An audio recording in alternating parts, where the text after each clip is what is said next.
that we see continue. With that, I yield back. And I recognize the representative from Texas, Ms. Johnson. Thank you so much, Mr. Chairman. And to our panelists, thank you all so much for being here today.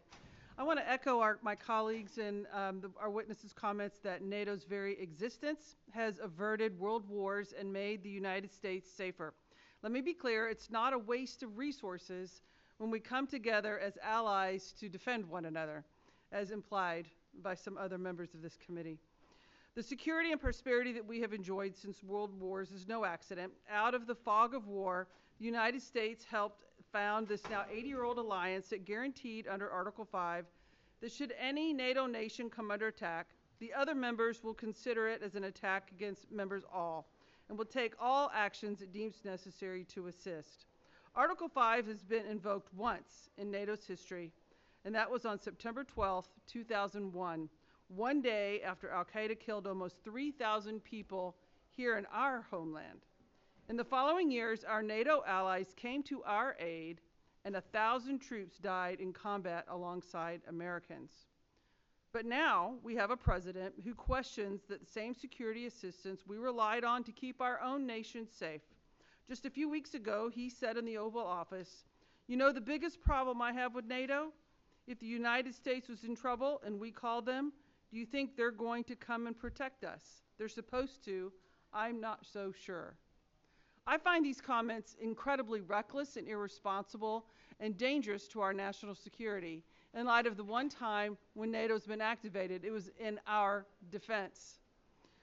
Ambassador Smith, how does this suggestion that NATO allies will not defend each other impact our adversaries' perception of credible deterrence, and does this undermine our own security?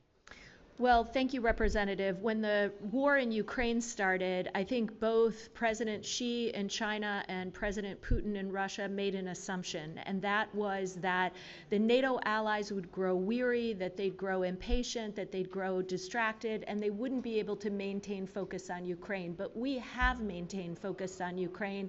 We remain united. I'm worried that won't continue to be the case. I want to see continued U.S. leadership, which is critical to alliance unity, and while the Europeans are increasing their defense budgets, it makes perfect sense to remain committed to this alliance. It serves our interests in addition to the interests of our allies. So I firmly believe that the U.S. should maintain its commitment to this alliance, and that doing so will send a very strong signal, not just to Moscow, but to China, Iran, North Korea, and other countries around the world.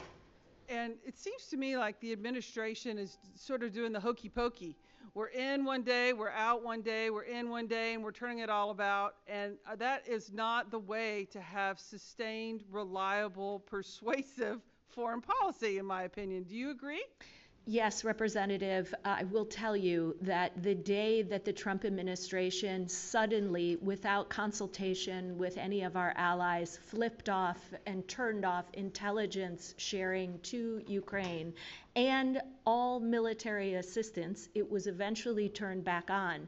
But that day sent a chill through our European allies, our friends in Canada, who were worried that this now signals a new era where at any moment the U.S. can have a sudden shift without any close coordination or cooperation with them. The president just sent over a rescission bill that will remove funding, critical funding for the UN. I'm curious as to how this panel feels about the U.S. decreasing its financial commitment to the UN and what that would do to our national security interests. Yes. Thank you very much for the question. And now I fully support efforts to reduce funding for the United Nations, because the United Nations is riddled with corruption and inefficiency and frequently acts against U.S. national interests. And I think that the Trump presidency is pushing for greater accountability from the United Nations, and that is absolutely right. Admiral, how do you feel about that? So I'm uncomfortable with the decision, Bill, with the UN, but more so with the reduction in USAID funding for, particularly I studied the cyber capability and capacity building that we've been doing in Eastern Europe and in the Balkans. And I think the cutting of that funding, the reduction in that funding will make it'll make it much more difficult for U.S. forces to operate, to move in and through these countries as we like to do with our forces.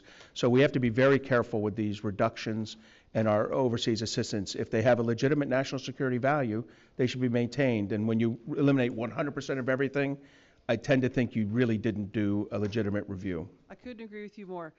Thank you all so much for your testimony. I'm out of time, and I yield back. With that, I recognize the representative from Illinois, Mr. Schneider.